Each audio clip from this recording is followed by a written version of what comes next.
Olá, meus queridos irmãos, que a graça do Senhor Jesus seja com vocês. Nós estamos aqui no segundo vídeo dessa série a respeito do Apocalipse, entendendo o Apocalipse. Se você não viu o primeiro, é importante que você o veja, para que você entenda todo esse contexto que é a introdução ao livro do Apocalipse. Estamos trabalhando ainda em um alicerce, na base, para nós iniciarmos a partir do capítulo 1 entender esse livro tão maravilhoso. Como já falado no vídeo anterior, existem pelo menos dois motivos fortes que fazem com que as pessoas não leiam o livro de Apocalipse. O primeiro deles, o mais forte, eu acredito, trata-se de acreditar que é um livro que fala apenas de tragédias. Então a pessoa sempre vai associar o Apocalipse às tragédias e usar esse termo Apocalipse sempre para coisas trágicas, né? O segundo motivo é por acreditar que esse livro é um livro muito complicado. Então, infelizmente, devido às interpretações errôneas desse livro, as pessoas têm tido como se esse livro fosse um livro complicado por demais, impossível de entender. Mas este livro ele trata basicamente três temas principais. Obviamente a gente consegue explorar outros temas, mas principalmente nós temos três temas. O primeiro é: Cristo está vivo e ele reina eternamente. Ele é o Cristo Rei, ele está vivo e está reinando para todo sempre. Segundo, Cristo tem o comando da história. A história não é de acaso a acaso.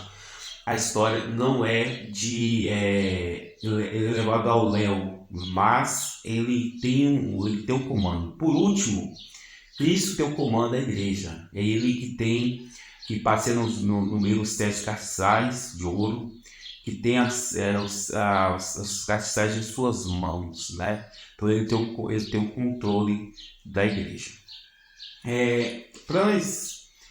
Só a fim de nós vamos ainda estudar melhor sobre a pessoa do autor. João, ele era discípulo de Jesus Cristo, né? Um dos discípulos que o próprio João fala, um discípulo amado que Jesus amava. Ele fazia parte do grupo íntimo de Jesus, né? Pedro, Tiago e João sempre estavam ali muito próximos de Jesus, na transfiguração, em outros momentos, na agonia do Getsêmani. Só que dentro desse grupo de pessoas íntimas de Jesus, João era mais íntimo ainda. Tanto que, para vocês terem uma ideia, durante a agonia do Senhor, durante o próprio julgamento, foram dois discípulos, Pedro e João. E quando chega lá, Pedro nega e sai, e João continua. Tanto que a Bíblia fala que, ao relato bíblico, que o único discípulo que esteve aos pés da cruz de Cristo foi João. Tanto que Jesus entrega Maria, a mãe do Senhor, a bendita mãe do Senhor, nos cuidados de João. Diz: filho, ele é a tua mãe, mãe, ele é teu filho. E a tradição fala que João, ele acolhe Maria em sua casa, né? E depois ele vai para a igreja de Éfeso, e ali ele leva também Maria com ele. A tradição fala que Maria residiu então na cidade de Éfeso. E após o início da igreja, houve grandes perseguições. E durante o governo de Domiciano, ele deporta João para a ilha de Patmos, né? Ele possui uma prisão de segurança máxima para os piores prisioneiros da época, onde eles iam para trabalhar até morrer, né? E João é levado ali para a ilha de Patmos, onde ele tem as revelações, né? Para o Apocalipse, revelação de nosso Senhor Jesus Cristo dada ao apóstolo João. Amém? Nós vamos estudar esse livro a partir de uma visão. Existem outras visões, existem outras abordagens, mas nós chamamos de progressismo paralelo, né? Uma visão progressiva paralela. Por quê? Porque ela vai progressivamente, né, revelando verdades preciosas ao longo do livro, mas esse é paralelo, trata-se de eventos paralelos, mas que ao longo do próximo livro, do próximo capítulo, da próxima revelação, traz novos elementos. Um exemplo, digamos que eu presenciei um acidente, eu chego e falo: para vocês. Olha, eu vi um acidente no cruzamento da Avenida A com a Avenida B, né? E o cara tava caído no chão. Mas aí, depois que eu contar para vocês, novamente, eu falo, nossa, foi tão estranho, porque eles pararam, ambos pararam, e depois aceleraram os dois e bateram. Né? Então, assim, é a mesma história, é o mesmo, é paralelo, só que trazendo novos elementos. O reverendo Hernandes Dias Lopes compara essa visão tipo, como se a gente olha para uma cena e ao longo do que a gente está observando, a cada momento vai surgindo, ficando mais claro. Como se olhasse, tivesse ali turvo, né, lusco-fusco, e aí começasse a clarear a gente. A gente tem que é míope, né, e tem outros problemas de vista, astigmatismo, outro. A gente às vezes olha para uma coisa e está turvo, e aí a gente vai olhando e vai compreendendo melhor. É isso que a gente vai estudar. É dessa forma que a gente vai abordar o livro do Apocalipse. Nós podemos definir algumas coisas já de início aqui nessa introdução. O livro ele está dividido em 7 sessões. A gente vai observar a primeira sessão, ela traz do capítulo 1 ao capítulo 3. De que trata essa primeira sessão? 7 candeeiros. Vejam, ele vem com as... Trata-se dos 7 candeeiros, o Senhor está andando no meio desses 7 candeeiros, e os 7 candeeiros, castiçais, candelabros, representam as 7 igrejas da Ásia, para a qual foram direcionadas as cartas, né, do Apocalipse. Lembrando que o número 7 ele sempre está ligado à visão de perfeição, de completo, né, de trabalho finalizado. Então, quando se trata das 7 igrejas, está falando da igreja como um todo. Ali foram apenas representantes aí, foram enviados inicialmente essas cartas. Nós temos já nessa primeira sessão uma grande verdade, que Cristo tem o controle total da igreja. Cristo tem o controle total da sua igreja.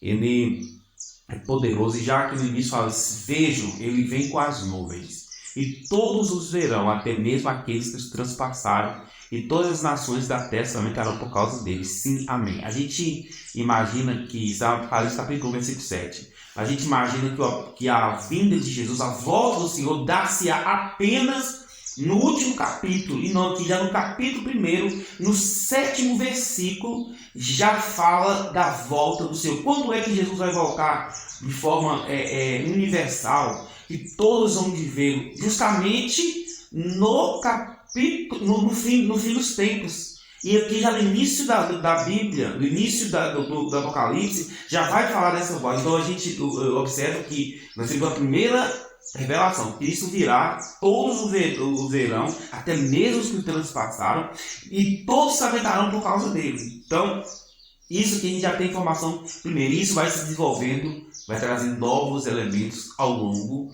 do livro. Por isso que a gente chama que a visão é profecia paralela. Da primeira sessão do capítulo 1 ao capítulo 3, trata-se dos 7 candeeiros, 7 igrejas.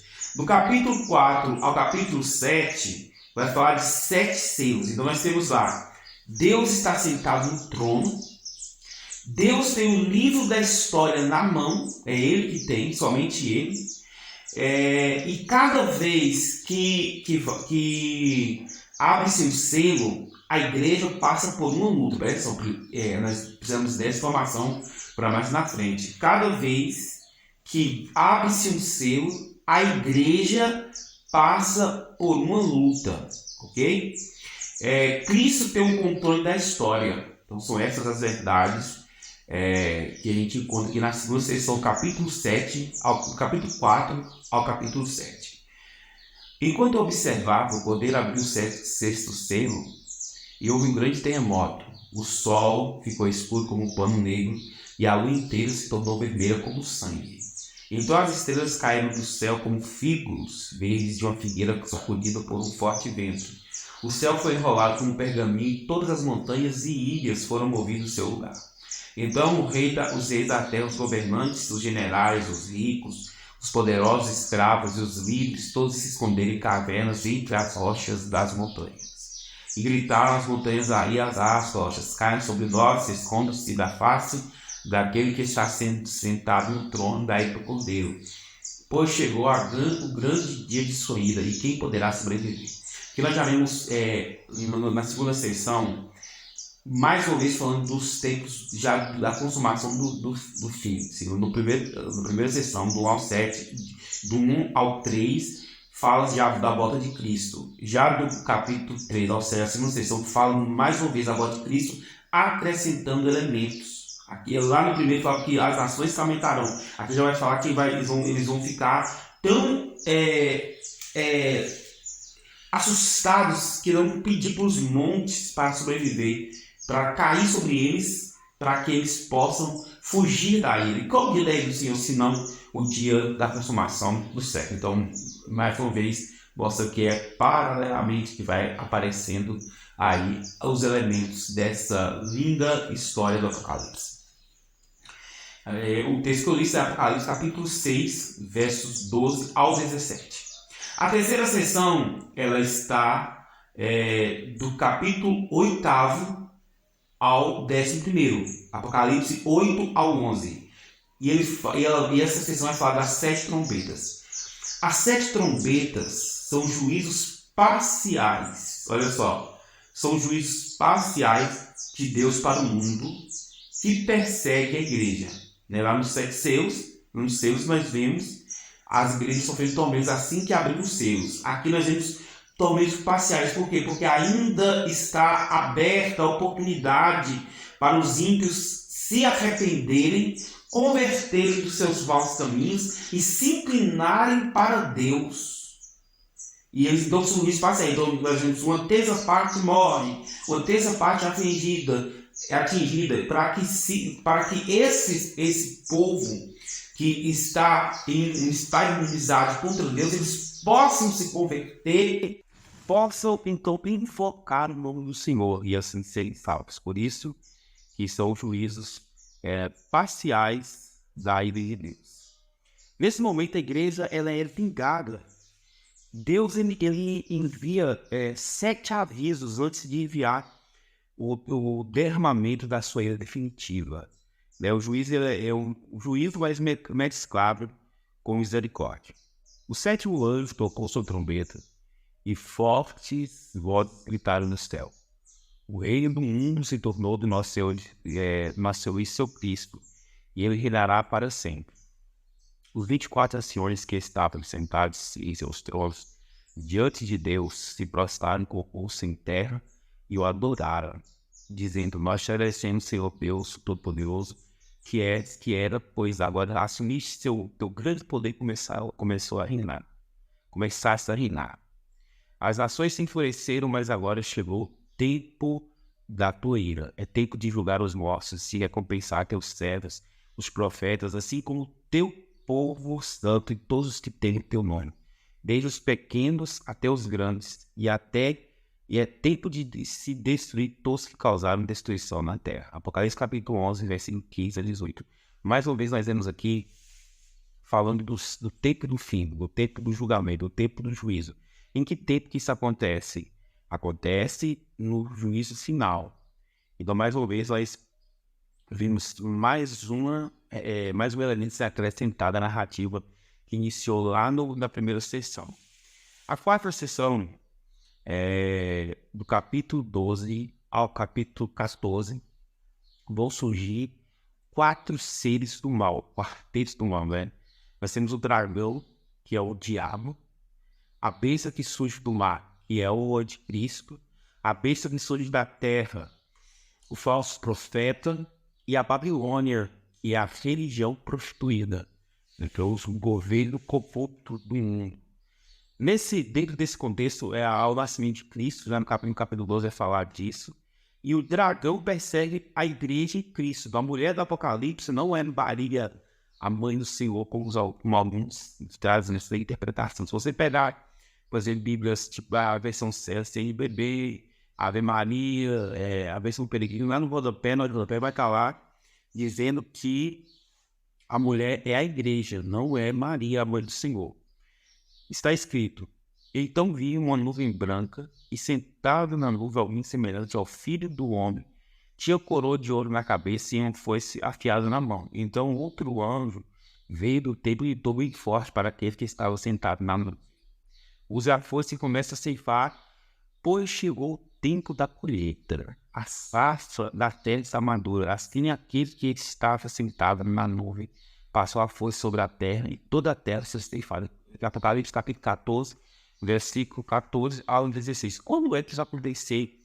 A ceifa no final dos tempos. Nós estamos observando a divisão do livro, as 7 sessões desse livro, e provando que cada uma delas está falando desde a primeira da volta do Senhor, acrescentando novos elementos, tá bom? Lembrando que essas interpretações de cada capítulo, sim, a gente vai ver separadamente. Nós estamos apenas fazendo um voo panorâmico, né? A gente subiu um drone, está olhando de forma panorâmica, sem se ater em nenhum dos detalhes aqui do Apocalipse. É importante que você faça essa introdução para que, quando nós estivermos falando lá dos temas mais complexos, que realmente nós não podemos esquecer que temos difíceis de compreender, até por conta da simbologia, até por conta da forma como é escrito o livro do Apocalipse. Na quinta sessão, que compreende capítulos 15 e 16, vai falar de 7 taças. Então, se lá nas 7 trombetas Deus derramava a ira, mesclada com misericórdia, aqui a ira de Deus é finalmente derramada de forma terrível.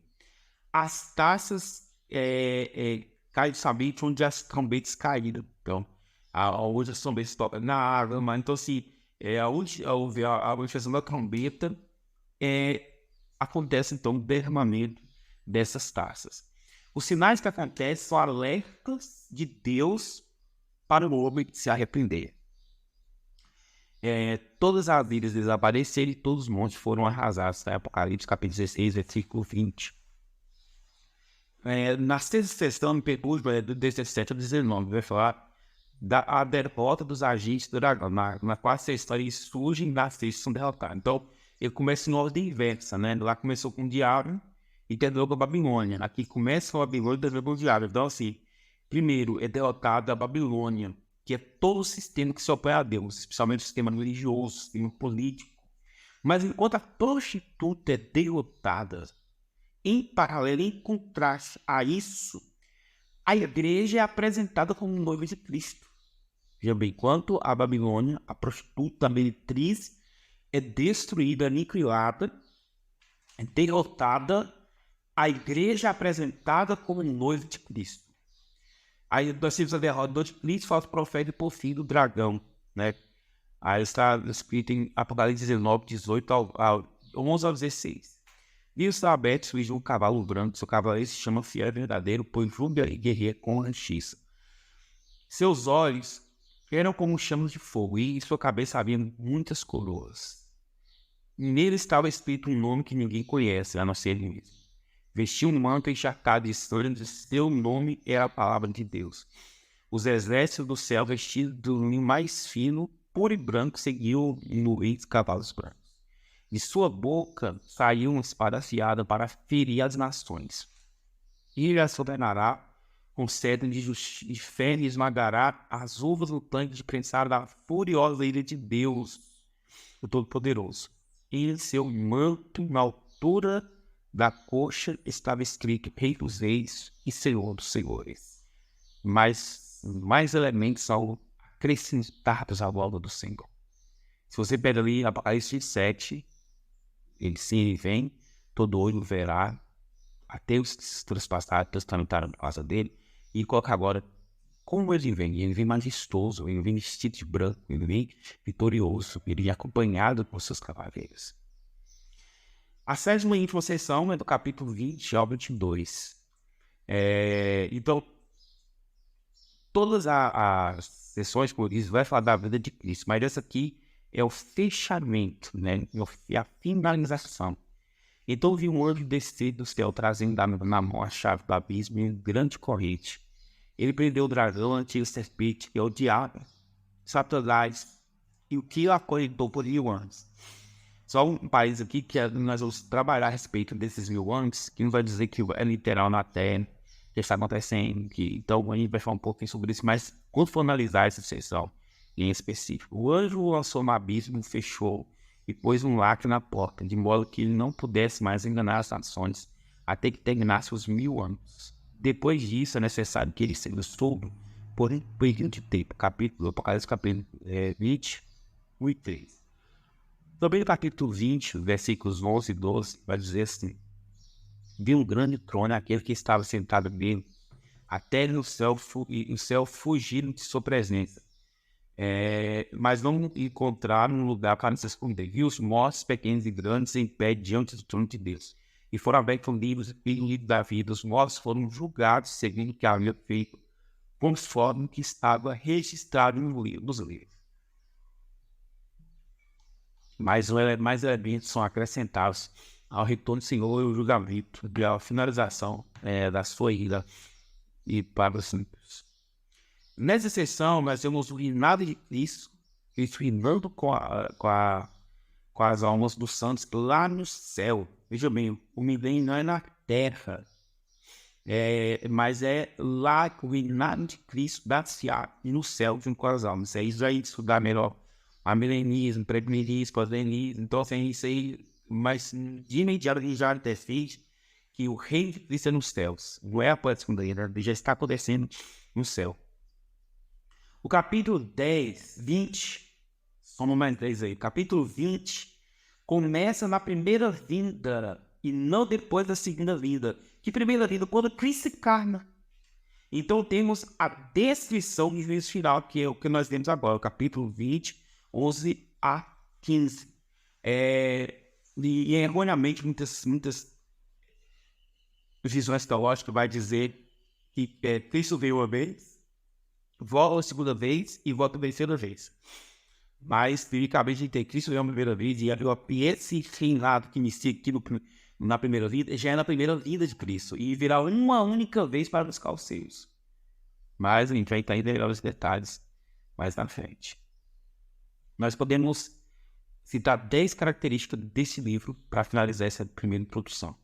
Primeiro, é um livro centrado na pessoa de Cristo, né? Ele exalta a glória de Cristo, é a revelação da glória, da majestade, do triunfo, e não é simplesmente eventos futuros. A gente olha como fofoqueiro que quer saber das novidades, né, da semana que vem, mas não fala da glória de Cristo. Por isso, ao ler dessa perspectiva, com esses óculos, nós vemos a glória de Cristo sendo revelada a cada versículo.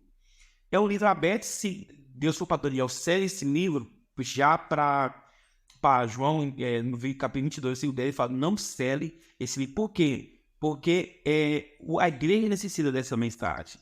Ele deveria ser lido nas igrejas em público, né? Nas igrejas do início, do capítulo 1, versículo 3, tem essa obra. Segundo, é um livro de profecia. Essa profecia assegura o quê? A vitória de Cristo e da igreja sobre todos os seus adversários. No tempo em que a igreja estava sendo perseguida, Apocalipse nasceu num berço de aflição.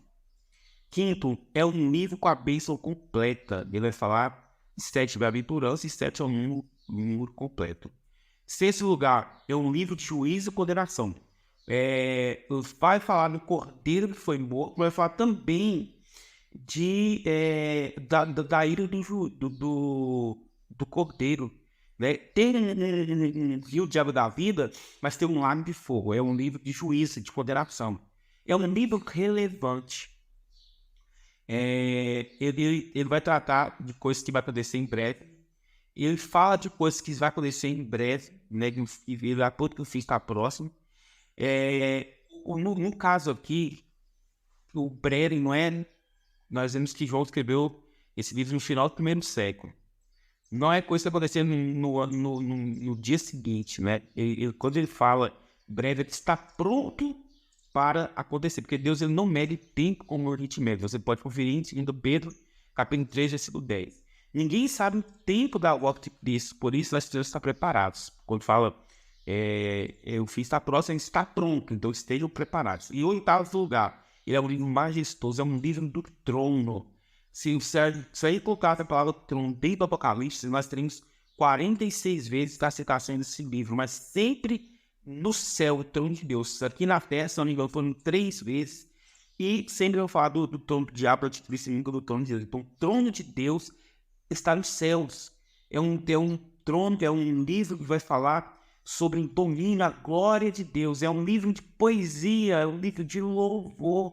Os anjos da igreja, a natureza, todo o universo engrandece e exalta aquele que está no trono. Glória a Deus por isso.